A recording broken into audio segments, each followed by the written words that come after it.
ప్రభుత్వ పథకాల అమలు సౌకర్యాల కల్పనపై దృష్టి పెట్టారు రాష్ట్ర మంత్రులు. పలు కార్యక్రమాల్లో పాల్గొన్న మంత్రులు అమ్మ ఒడిలో భాగంగా 102 వాహనాలు ప్రారంభించారు. మహిళల రక్షణ కోసం కొత్త యాప్ను లాంచ్ చేశారు. నగదు రహిత లావాదేవీలు ముమ్మరం చేసేందుకు మహిళా సంఘాలకు మినీ ఏటీఎంలు పంపిణీ చేశారు మంత్రులు.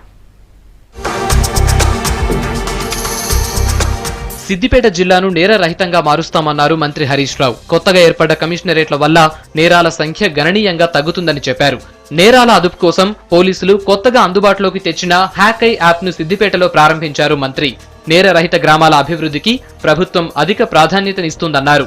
ఈ యాప్ మహిళలు విద్యార్థినులకు ఎంతో ఉపయోగపడుతుందన్నారు హరీష్. తర్వాత నగదు రహిత లావాదేవీల నిర్వహణలో భాగంగా నియోజకవర్గంలోని మహిళా సంఘాల సభ్యులకు మినీ ఏటీఎంలు పంపిణీ చేశారు మంత్రి.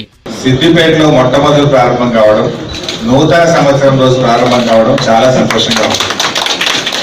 దీంట్లో ముఖ్యంగా యువత, విద్యార్థులు, విద్యార్థినీలు, అమ్మాయిలు ఇంకా బాగా దీన్ని ఉపయోగించుకొని తల్లిదండ్రులకు అందరికీ కూడా దీన్ని నేర్పించి అలవాటు చేయాలి.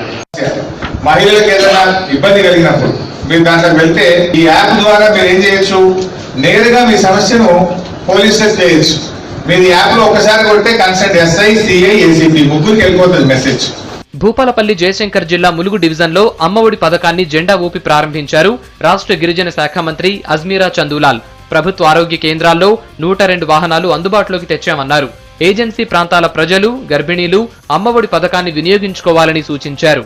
అమ్మఒడి అనేటువంటి ఒక వ్యాన్ ను ప్రతి పిఎస్సి సెంటర్ పంపడం జరిగింది. 7.5 లక్షల రూపాయలు సుమారు ఖర్చు అవుతుంది. ఎక్కడైతే 102కు ఫోన్ చేయగానే ఆ వ్యాన్ ఆ గ్రామానికి చేరుకొని అక్కడ ఉన్నటువంటి తల్లికి కానీ బిడ్డకు కానీ వెంటనే తీసుకొచ్చి హాస్పిటల్ చేర్పించే కార్యక్రమాన్ని చేపట్టడానికి ఈ వాహనం ఉపయోగపడుతుంది.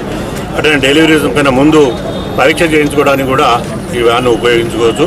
సంక్షేమ పథకాల అమలులో ఇతర రాష్ట్రాలకు ఆదర్శంగా నిలుస్తూ బంగారు తెలంగాణ సాధన కోసం తమ ప్రభుత్వం కృషి చేస్తోందన్నారు మంత్రులు.